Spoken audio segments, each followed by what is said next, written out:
আইসিইউতে সরকার চলে গেছে, এমন পরিস্থিতি। চিটিংবাজি সরকার হয়েছে, তার থেকে চিটিংবাজিতে মানে যদি কাউকে 1 নম্বর ফার্স্ট প্রাইজ দেওয়া হয় সেখানে তৃণমূল শাসিত এই রাজ্য সরকারটা একদম আরামসে ঘুমিয়ে ঘুমিয়ে চলে আসবে। আমি বলছি কালকে তালিকা ঝোলালে না এসএসসির অফিসে আগুন লেগে যাবে। এসএসসির ক্ষমতা থাকলে কালকের মধ্যে বা সোমবারের মধ্যে এই মাসের শেষে তালিকা ঝুলিয়ে দেখাক। আপনাকে মাধ্যমে স্বাগত। ধন্যবাদ। দাদা, আমরা দেখলাম সুপ্রিম কোর্টে যে রায় দিল এসএসসি নিয়ে, সেখানে দেখা যাচ্ছে যারা অযোগ্য হিসেবে চিহ্নিত নয় তাদের চাকরি রইল 31শে ডিসেম্বর অবধি। কিভাবে দেখছেন বিষয়টা?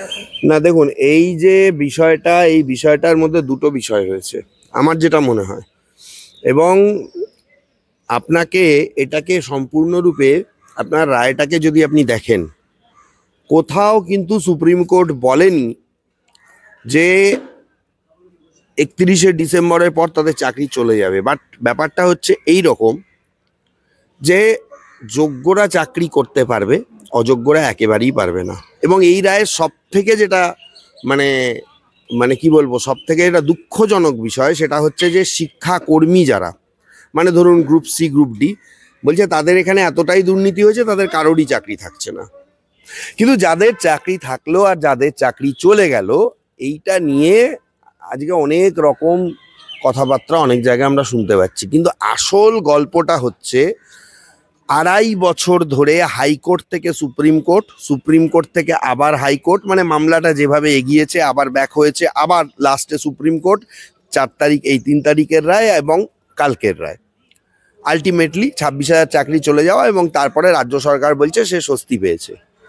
আপনাকে আমি একটা কথা বলতে চাই, একটা কথা আমরা মানে আমি এর উত্তরটা সরকারের কাছে জানতেও চাই। ইনফ্যাক্ট আমার সোশ্যাল মিডিয়া ফেসবুক পোস্টেও আমি এটা করেছি যে সবই মানুষ বুঝতে পারছে, মানে আইনজীবী হিসাবে আমি অন্তত বুঝতে পারছি তালিকাটা কোথায়।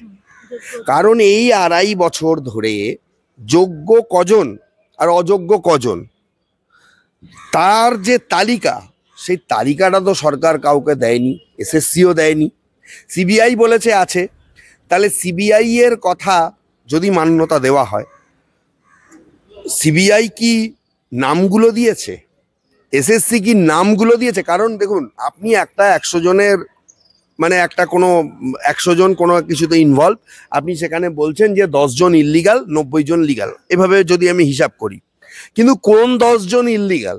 মানে আমার এখানে বলতে চাইছি 26,000-এর মধ্যে যদি আমি 5,500 বা 6,000 এসএসসির সংখ্যাটাই আমি ধরে নিই, যেহেতু এসএসসি রিক্রুটিং অথরিটি, যদি 6,500 ইল্লিগাল বলা হয়, তাহলে কোন 6,500 জন লোকের চাকরি থাকবে না?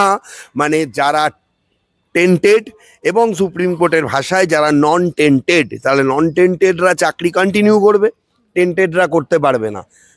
বোর্ডকে বলুন, এসএসসিকে বলুন, প্রকাশ্যে সুপ্রিম কোর্টের অর্ডার অনুযায়ী প্রকাশ্যে তালিকাটাকে নিয়ে আসতে। সেই তালিকাটা নিয়ে এত তালাবাহানা কেন? আজকে এসএসসি বলছে, রাজ্য সরকার বলছে তালিকা রয়েছে, তারা কার্যত স্কুল চলবে না বা হাতে পায়ে ভিক্ষা করে, কারণ এর মধ্যে একটা ভোটের রাজনীতিরও ব্যাপার রয়েছে। এত মানুষ খেপে গেলে তৃণমূল কংগ্রেসের পায়ের নিচ থেকে মাটি সরে যাবে। সামনে 26 সালে ভোট আছে, কোনোভাবে সরকারটাকে বাঁচানোর জন্য, কারণ মানে হচ্ছে যে আইসিইউতে সরকার চলে গেছে, এমন পরিস্থিতি। সামনে আপনাকে আমি বলেইছি যে সামনে প্রাথমিক ইয়েগুলোও আসছে, প্রাইমারি টিচারগুলোও আসছে। অনেকে দেখলাম বলেছেন যে প্রাইমারির দিকে তাকানো যাবে না, এই যাবে না, ওই যাবে না। তাদের উদ্দেশ্যে আমি বলবো যে দুর্নীতি যদি প্রমাণ হয়, তাকানো কি ঘুমানো ওইসবের কোনো প্রয়োজন পড়বে না। আপনাদের যদি সিদ্ধারায় জোর থাকে, আপনাদের চাকরি যে সঠিক সেটা তখন আদালতে আপনারা বিচার করবেন, বিচার করে দেখিয়ে দেবেন। তাকানো যাবে না, কোর্ট ঘুমিয়েও থাকবে না, এইটুকু আপনাদের বুঝে নেওয়া উচিত। মনে হয় যারা ওই চিটিং করে পয়সা দিয়ে ঢুকেছে তারা এই ধরনের মন্তব্য করে, বা তৃণমূল আশ্রিত কোনো গুন্ডা যারা ওই চাকরিগুলো পেয়েছে, পয়সা লুটেছে, তারা এই মন্তব্যগুলো করে। তাদের উদ্দেশ্যে আমি এই কথাটা আপনাকে বলে দিলাম।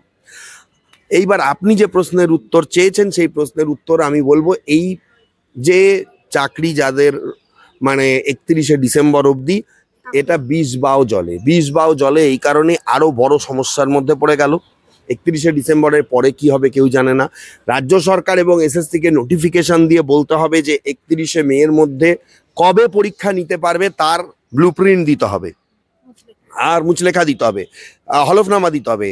তাহলে 31শে ডিসেম্বর এবং তার মধ্যে পরীক্ষা সম্পন্ন করে নতুন নিয়োগ করতে হবে। নতুন নিয়োগের সময় আপনাকে আমরা বলে দিই, অতীতের যদি আপনি ঘটনাগুলো দেখেন, কোনো দিনই কোনো নিয়োগ শুধু এই 25,000-এর জন্য পরীক্ষা হবে না। যারা রাস্তায় বসেছিলেন প্রথম থেকে, যারা বলেছেন আমরা যোগ্য, তাদের জন্যও পরীক্ষা হবে, এদের জন্য হবে। যারা ফ্রেশ ক্যান্ডিডেট তাদেরকে যদি কোনোভাবে আটকে দেওয়া হয়, তারা কোর্টে যাবেন, কোর্ট তাদেরকেও সুযোগ দেবে। এবং গ্রেস মার্কস ছাড়া মানে এইটুকু টাইমে পড়াশোনা করে, ঠিক আছে, যে টিচাররা আজকে চাকরি পেয়ে গেছিলেন, মাথার মধ্যে যাদের কোনো হেডেক ছিল না, তারা সবাই যে আবার নিজের স্ব চাকরিতে বহাল থাকবেন তার কোনো গ্যারান্টি নেই। উল্টে এটা আরও একটা ব্যাপার হয়ে যাবে যে স্বাধীন ভারতবর্ষে প্রথমবার যে সৎভাবে পাওয়া কিছু চাকরিজীবী তারা কিছু অসৎ লোক এবং সরকারের জন্য চাকরি হারালো, এবং চাকরি হারানোর পর তাদেরকে আবার মানে যোগ্যতার প্রমাণ দিতে পরীক্ষায় বসতে হলো। এটা অদ্ভুত ব্যাপার, ভারতবর্ষে কোনোদিনও হয়নি। তৃণমূলের মতো একটা চিটিংবাজ সরকার এই রাজ্যে চলছে স্বাধীনতার পরে। সারা ভারতবর্ষে যত রাজ্য রয়েছে তার মধ্যে যত চিটিংবাজি সরকার হয়েছে, তার থেকে চিটিংবাজিতে মানে যদি কাউকে 1 নম্বর ফার্স্ট প্রাইজ দেওয়া হয়, সেখানে তৃণমূল শাসিত এই রাজ্য সরকারটা একদম আরামসে ঘুমিয়ে ঘুমিয়ে চলে আসবে। মুখ্যমন্ত্রী তো বললেন আপাতত স্বস্তি। মুখ্যমন্ত্রীকে বলতে হবে, কারণ তিনি অনেক ব্রডে কথাবার্তা বলতে হয় তাকে, অনেক মানুষের সামনে বলতে হয় তাকে কথাবার্তা। আমি তো আইনগতভাবে স্বস্তির জায়গা দেখছি না। হ্যাঁ, স্বস্তি পেতো আজকে রাজ্য সরকার মেনে নিক যে এরা টেন্টেড এরা নন টেন্টেড। আমি বলছি কালকে তালিকা ঝোলালে না এসএসসির অফিসে আগুন লেগে যাবে। এসএসসির ক্ষমতা থাকলে কালকের মধ্যে বা সোমবারের মধ্যে এই মাসের শেষে তালিকা ঝুলিয়ে দেখাক যে এরা টেন্ট, এবং যারা অযোগ্য ওইখানে তালিকাতে আসবে তারা আবার মামলা করবে, আবার গন্ডগোল হবে। কিন্তু ব্রাত্য বসুকে তো দেখছিলাম যে উনি বলছিলেন নাকি 21শে এপ্রিলের মধ্যে উনি লিস্ট দিয়ে দেবেন, উনি তো বলেছেন। আপনাদের সমস্যাটা হচ্ছে যে আপনারা ব্রাত্য বসুকে প্রশ্নটা করতে পারতেন, মুখ্যমন্ত্রীকে করতে পারতেন, আপনারা ভুল মানুষকে প্রশ্নটা করে ফেলেছে। সেটা ব্রাত্য বসুকে জিজ্ঞেস করবেন। আমি একজন আইনজীবী হিসাবে আমি আইনের কথাই বলবো। আমার যেটা মনে হয়েছে, সরকার যদি এই লিস্ট প্রকাশ করে দেখায় তাহলে তার থেকে বড় বিড়ম্বনার শেষ থাকবে না। কারণ তখন প্রশ্ন উঠে যাবে যে তাহলে অযোগ্যরা কি করে এতদিন চাকরি করলো, কারা অযোগ্যদের নিয়োগ করেছিল, তাদের পিছনে কারা রয়েছে। শুধুমাত্র সুপার নিউমারেটিক পোস্ট দিয়ে কিন্তু এইগুলো বাঁচানো যাবে না। এগুলো অনেক প্রশ্নের সম্মুখীন হতে হবে। আমার তো মনে হচ্ছে এটাও একটা ফার্স। আদৌ কেউ স্কুল চালাতে পারবে কিনা, কারণ এর আগে ভোটের সময় যে অর্ডারটা ছিল যে সবাই চালাতে পারবে, করতে পারবে, সেটা অনেক ভালো ছিল। তারপরে যে চলে গেছিল সেটা একরকম। তারপর রাজ্য সরকার মানে মুখ্যমন্ত্রী বলেছিলেন যে ভলেন্টারি সার্ভিস, সেইটাও ভালো থাকতো। কিন্তু এখন যে জিনিসটা হলো, রাজ্য সরকার আগ বাড়িয়ে এই যে রিভিউ বা রিভিশনে গিয়ে যেটা করলো, এটাতে তো মানে তাদের চাকরির লিমিটেশন হয়ে গেল 31শে ডিসেম্বর। তারপরে মানে বসে কতজন পাবে না পাবে সেটা ব্যাপার। এবং আপনি একটা কথা বলুন, শুধুমাত্র যোগ্যরাই করতে পারবে, তাহলে সেই যোগ্যরা কোথার থেকে আসবে? মানে যোগ্যদের তালিকাটা কোথা থেকে আসবে? তালিকাটা কি দিতে পারবে রাজ্য সরকার বা এসএসসি? তাদের কি সেই ক্ষমতা রয়েছে? তারা কি সেটা প্রকাশ্যে আনবে? যদিও আমার মনে হয় যে গোপনে এসএসসি একটা কাজ করতে পারে, যেটা আমার ধারণা, যে মানে সাপও মরবে লাঠিও ভাঙবে না। আমার মনে হয় যে এই সলিউশন একটা রয়েছে।